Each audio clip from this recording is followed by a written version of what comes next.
Bonsoir, cher ami, qualiticien, QHSEMEN, toute personne qui travaille dans le domaine de la qualité, hygiène, santé, sécurité au travail et environnement, bien sûr. D'où nous voici dans une nouvelle présentation qui un peu présente le souci de plusieurs personnes, mais qui va être faite d'une manière un peu différente de l'usage en termes de formation et transfert de compétences sur tout ce qui est audit, qualité, sécurité et environnement. Donc, bien sûr, notre plan, ça va être un peu une introduction, un petit rappel sur les exigences des trois référentiels. Bien sûr, aussi les principes de la 19011 version 2018. On va essayer de partager sur les études de cas un questionnaire sur un trainer que vous pouvez télécharger et discuter entre vous. euh, sur les cas pratiques d'audit interne, c'est-à-dire des situations dont on doit juger que c'est conforme ou non conforme, mais aussi quels sont les traitements des issues des audits internes que vous trouvez aussi sur la description du lien, sachant que tous les documents qu'on a prévus dans les vidéos précédents vous seront présentés sur un nouveau site web qu'on vient de développer pour Added Value Center et Efficiency Academy.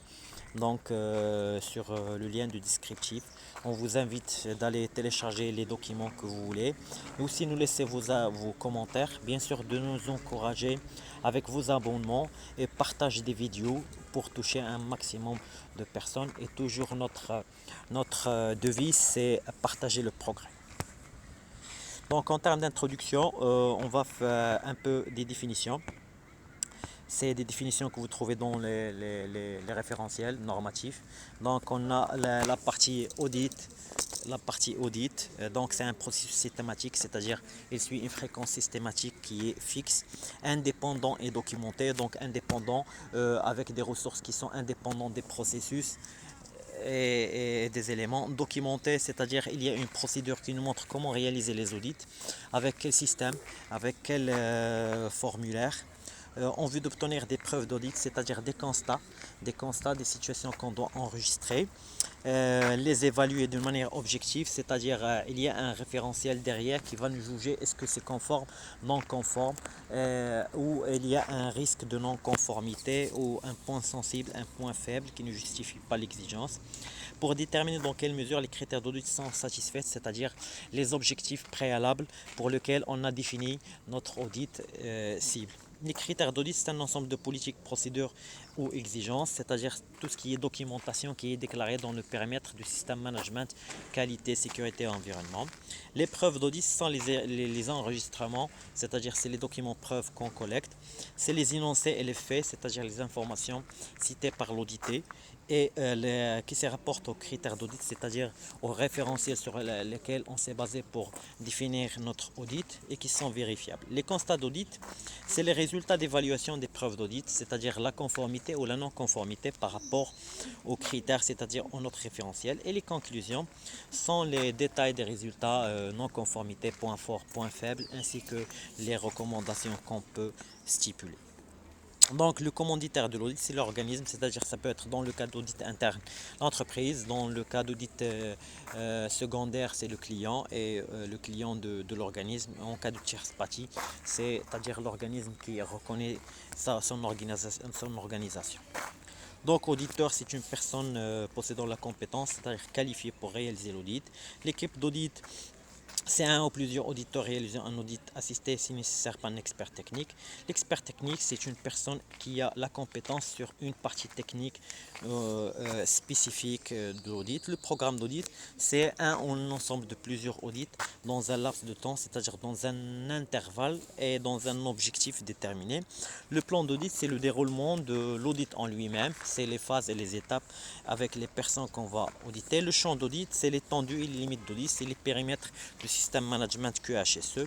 La compétence, c'est les qualités personnelles, la capacité de démontrer à appliquer des connaissances et d'audit, c'est la capacité à transformer un certain nombre de notions théoriques en résultats opérationnels sur le terrain par rapport à un thème défini. Donc la typologie d'audit, comme on vient de le dire, c'est selon le commanditaire. Donc on peut trouver un audit interne, c'est-à-dire commandé et réalisé par l'organisme lui-même. Un audit client au second partie, c'est-à-dire commandé par un client, une partie intéressée externe de l'entreprise qui démontre une partie, qui veut vérifier une partie de ses exigences. Et bien sûr, tierce partie ou certification, c'est commandité par l'organisme lui-même en vue d'avoir une reconnaissance tierce par un organisme neutre, ni du client, ni de l'organisme par rapport à sa structure. Donc, et ça, c'est un certain nombre de critères que vous pouvez détailler dans le tableau. Donc, les mécanismes de surveillance du système management de la qualité, c'est tout simplement les mécanismes par lesquels l'organisme surveille sa performance. Donc on trouve la satisfaction client ou la satisfaction des parties intéressées. On trouve les réclamations clients, les réclamations et les plaintes des parties intéressées.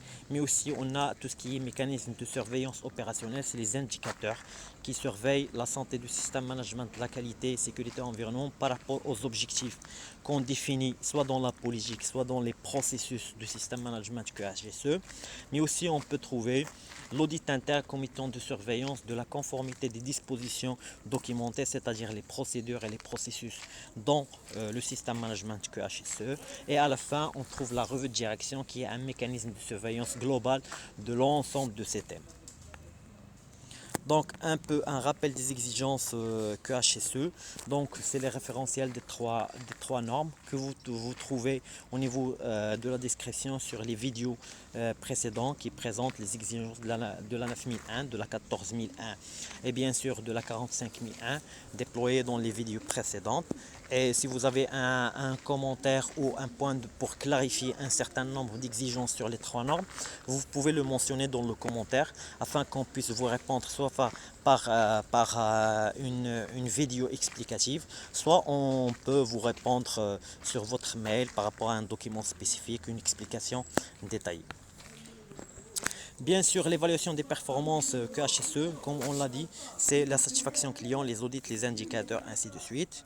Le rappel des exigences normatives, c'est le tableau qui explique un peu la dynamique des trois normes selon les 10 paragraphes. Donc, c'est bien sûr les trois paragraphes sont sommaires, mais les 7 paragraphes qui restent sont des paragraphes dynamiques. Donc, l'article 4 qui définit le contexte de l'organisme par rapport à ses enjeux internes et externes. Les enjeux internes et externes, bien sûr, ils sont définis par rapport aux parties intéressées, donc que ce soit interne ou externe à l'organisme, qui sont déployés sur un périmètre défini, qui définit les limites de système management QHSE, mais bien sûr sur une organisation déterminée, puisqu'on parle d'un système QHSE ou système intégré, c'est une structure orientée en processus. L'article 5, c'est toujours la dynamique leadership. Donc leadership, c'est tout ce qui est manière pour manier l'organisation, avec une politique qui présente les axes, qui cadre les objectifs au niveau des processus. Bien sûr, tout ce qui est leadership est lié aux responsabilités autorités qui sont définies soit dans les fiches de poste, soit dans le contrat de travail, soit dans les processus, soit au niveau des procédures opérationnelles. Le 6, c'est la planification du système qui démarre par les actions face au risque, donc avec les opportunités, donc qui sont liées le point 4.1 aux enjeux internes et externes, et par rapport à des parties intéressées qu'on peut déterminer ces actions face au risque ou des actions qui en découlent des opportunités. Bien sûr, l'ensemble de ces actions, on peut présenter les objectifs qu'on va définir au niveau soit dans la politique, soit dans les processus QHSE, qui suivent une planification proactive. C'est un plan d'action qui nous permet de déterminer comment on va atteindre ces actions. L'article 5, bien sûr, c'est les ressources déterminées au niveau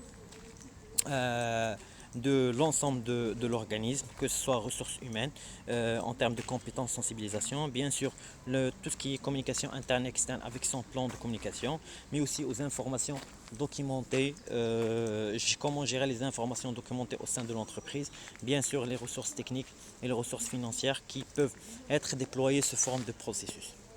Donc l'article 8, c'est la partie opérationnelle qui en découle avec la planification opérationnelle.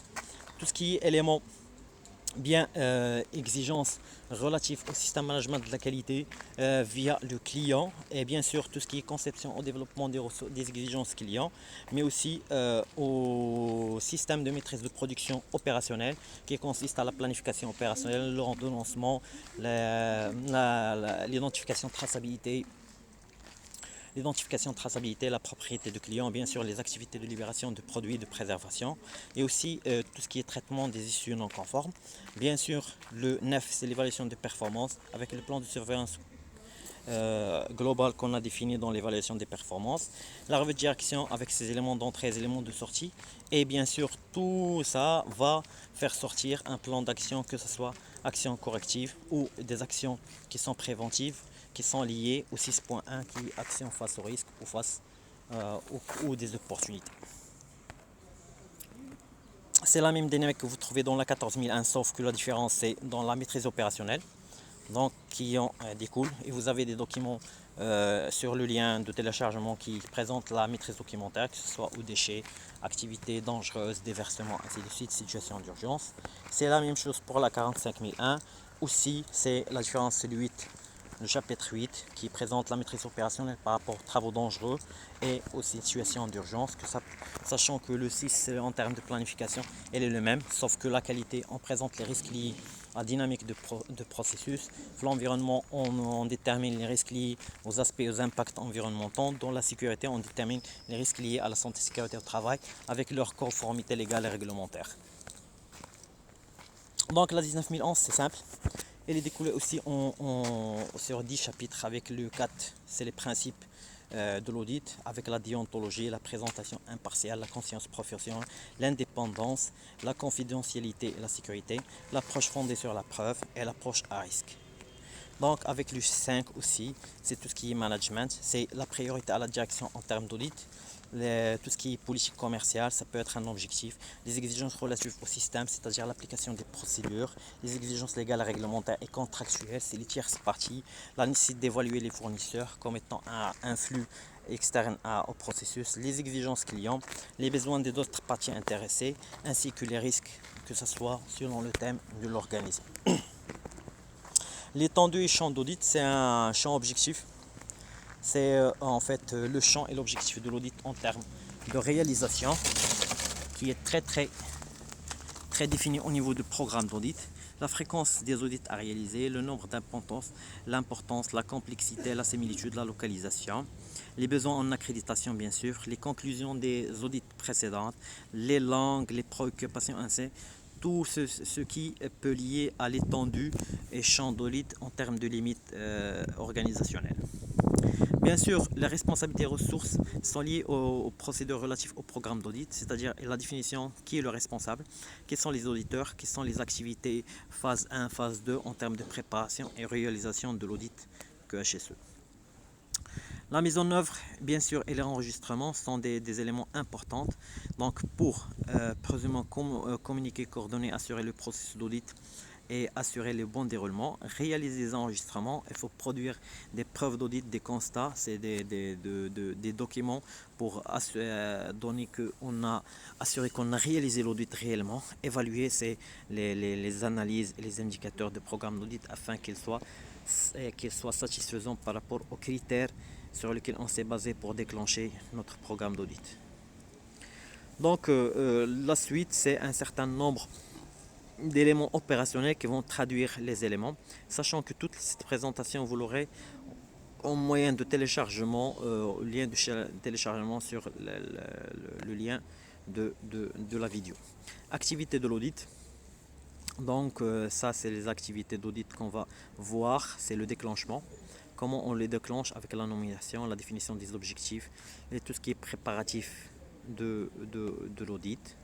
Donc la répartition des tâches bien sûr sur la planification en termes de réalisation entre l'équipe d'audit. Donc on doit toujours répartir, avoir un fil conducteur. Les inconvénients qu'on peut avoir, c'est un audit de conformité mais pas d'efficacité. On ne pousse pas le bouchon plus loin que les indicateurs. Donc on doit arriver aux actions et vérifier l'efficacité des actions de chaque disposition en termes de système management QHSE. Donc, parmi les activités de l'audit, la réunion d'ouverture, on doit présenter les participants, on doit présenter le plan d'audit, on doit présenter la méthodologie, les objectifs. Et s'il y a un besoin en termes de modification de plan d'audit, c'est le moment de le valider au niveau de la réunion d'ouverture. Les conseils, c'est la réunion d'ouverture doit être positionné l'auditeur comme étant un expert d'audit, non pas un expert de domaine de l'activité. Donc pour rassurer les participants.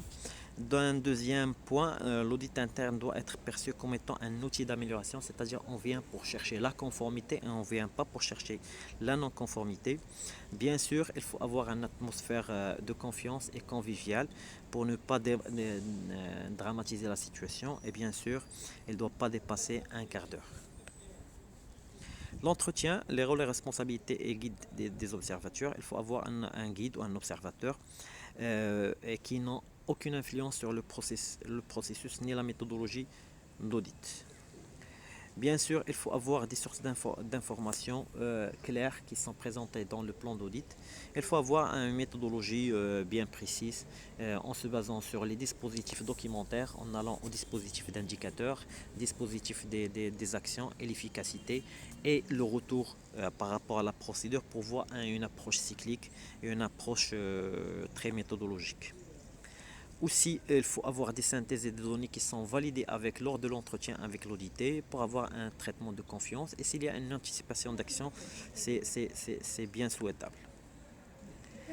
Donc la conduite de l'entretien et les vérifications, c'est suit une méthodologie d'entonnoir, c'est-à-dire on ne pose pas des questions qui sont fermes de réponse, c'est-à-dire est-ce que ou est-ce que vous faites ça? Non, il faut demander toujours comment vous réalisez ces activités, comment vous les mesurez, comment vous assurez l'atteinte des objectifs via des actions et comment, c'est-à-dire le comment et quels sont, pour avoir un maximum d'informations à enregistrer par rapport à la situation d'audit. Bien sûr, toujours avec des conseils, ne pas demander directement la preuve, il faut demander toujours le descriptif et la liste des éléments. Profiter de l'audit pour expliquer les raisons des exigences, c'est-à-dire moitié audit, moitié formation.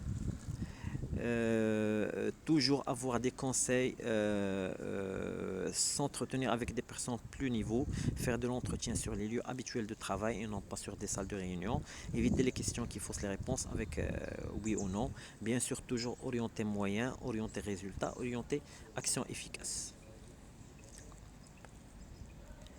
Donc, se faire expliquer le processus ou la procédure, c'est toujours dans la question quels sont et comment. Noter les éléments significatifs, formuler ou reformuler les questions en cas de non-compréhension. Bien sûr, toujours faire appel aux documents preuves pour se référer et aussi pour se référer à la norme en cas d'exigence non documentée pour avoir toujours la référence afin de situer les résultats. Bien sûr, les constats d'audit doivent toujours être enregistrés, bien toujours avoir dans la tête le référentiel par rapport au constat pour juger sur la non-conformité. Et le référentiel, ça peut être les procédures internes décrites, ça peut être l'annonce, ça peut être une réglementation, ça peut être une exigence client.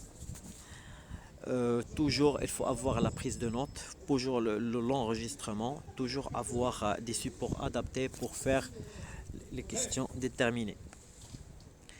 Les constats d'audit, chaque constat de non-conformité ou d'amélioration possède bien sûr une formule et bien un système de validation avec des systèmes documentés. La réunion de clôture, on arrive aux clôtures à mi-chemin de l'audit. C'est là où on doit présenter les constats d'audit, bien sûr, débuter par les points forts, toujours présenter remercier les personnes qui ont collaboré avec vous, bien sûr présenter aussi les points faibles, les risques et à la fin il faut présenter les non-conformités ainsi que le système de suivi de l'audit. Donc, en termes il faut avoir minimum une durée, c'est pas minimum, durée moins d'une demi-heure pour avoir un constat convenable. Et bien sûr, avoir toujours une référence positive par rapport au constat. Donc, et aussi, tenir la réunion de clôture présidée par le responsable d'audit, présenter les constats, les conclusions d'audit, de sorte à l'audité comprenne et accepte les constats. Le rapport d'audit, c'est un document que vous envoyez à l'audité à la fin de votre audit. Et il ne faut pas prendre beaucoup de temps.